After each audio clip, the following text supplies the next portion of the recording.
Hello, welcome back to my new tutorial again.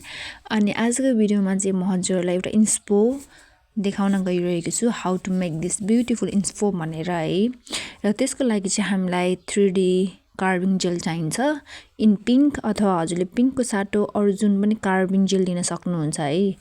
अनि त्यसपछि हजुरले चाहिँ यसरी नै मैले भिडियोमा देखाए जसरी चाहिँ हजुरले बनाउनु पर्ने हुन्छ। त्यसपछि चाहिँ हजुरले ट्युजर लिएर यसरी कट गर्नु होला है।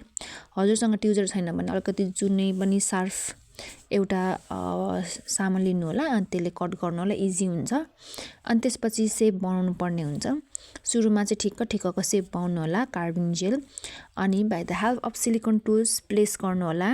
अनि प्लेस गरिसकेपछि हजुरले चाहिँ सेप बनाउनु पर्ने हुन्छ। मैले चाहिँ बेस पनि लगाइसकेँ जेलको, अनि प्लस मैले चाहिँ अलरेडी फ्रेन्च नेल डिजाइन बनाइसकेको छु। अनि देख्न सक्नुहुन्छ भिडियोमा हजुरहरूले चाहिँ यसरी नै बिस्तारै प्रेस गर्दै सबैतिर डिजाइन बनाउनु पर्ने हुन्छ। बनाइसकेपछि हजुरले चाहिँ हजुरको यो जुन कार्भिङ जेल चाहिँ केयर गर्नु पर्दैन। कुनै कार्भिङ जेल पनि हामीले युज गर्दा चाहिँ त्यसलाई केयर गर्नु पर्दैन।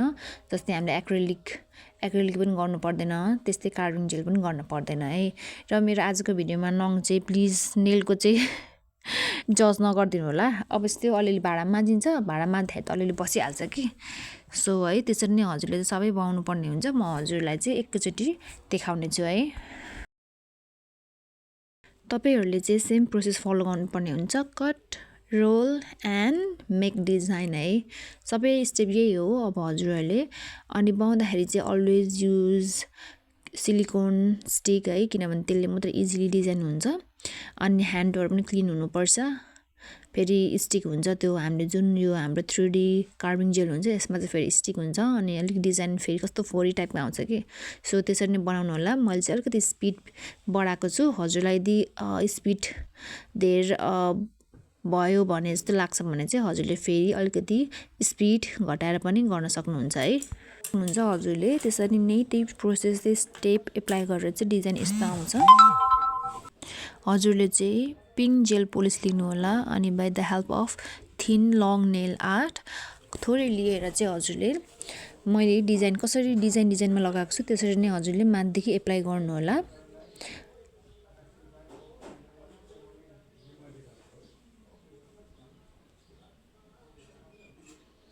बिस्तारै लगाउनु होला, कुनै रस छैन। अनि हजुरले चाहिँ यो जेल कलर मात्रै युज नभएर अरू पनि हेज योर चोइस प्रिफर गर्न सक्नुहुन्छ है। यो चाहिँ मैले एउटा इन्स्पो देखेको थिएँ टिकटकमा, अनि I just wanted to create it and so you guys, किनभने एकदम प्रिटी छ कि। मैले चाहिँ एउटा मात्र हजुरलाई चाहिँ कसरी बनाउन सकिन्छ भनेर चाहिँ देखाएको यो भिडियोमा। तर हामीले जब हामीले सेटहरू बनाउँछौँ आफ्नो नेलमा अथवा आफ्नो क्लाइन्टमा, इट लुक सुपर प्रिटी के है। अनि यसरी हजुरले चाहिँ गर्नु होला। अनि गरिसकेपछि cure it for 30 second. Cure गरिसकेँ मैले। अब it's time for applying top coat है। टप कोट लगाइसकेपछि हजुरहरूले नसुकाइहाल्नु होला। वी निड टु अप्लाई बो, अथवा हजुरहरूले चाहिँ टप कोटलाई सुकाएर पनि हजुरले नेल्स स्टिकर टाल्ने, नेल्स यस्तो बोहरू टाल्ने, नेल स्टोनहरू टाल्ने एउटा हामीसँग ग्लु पनि हुन्छ फाल्टे, त्यो पनि हजुरले चाहिँ टप कोट लगाइसकेपछि चाहिँ क्योर गरेर टप कोटलाई अनि फेरि चाहिँ ग्लु टालेर चाहिँ हजुरले जुनसुकै आफ्नो नेल आर्ट प्रडक्टहरू पनि टाल्न सक्नुहुन्छ मजाले। यसपछि चाहिँ हजुरले चाहिँ आफ्नो बो मजाले मिलाउनु होला। मैले पनि मिलाइरहेको छु, देख्न सक्नुहुन्छ।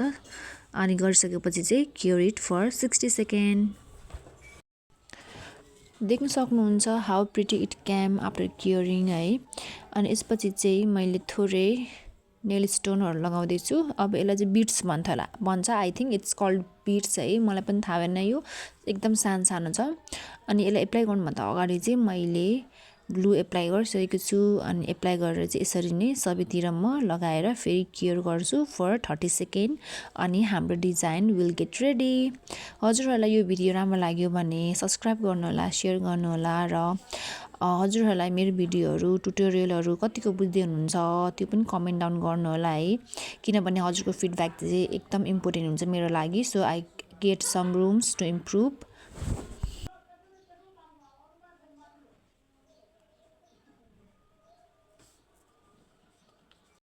Here is the final look. I hope you guys love it, and bye bye. See you next time.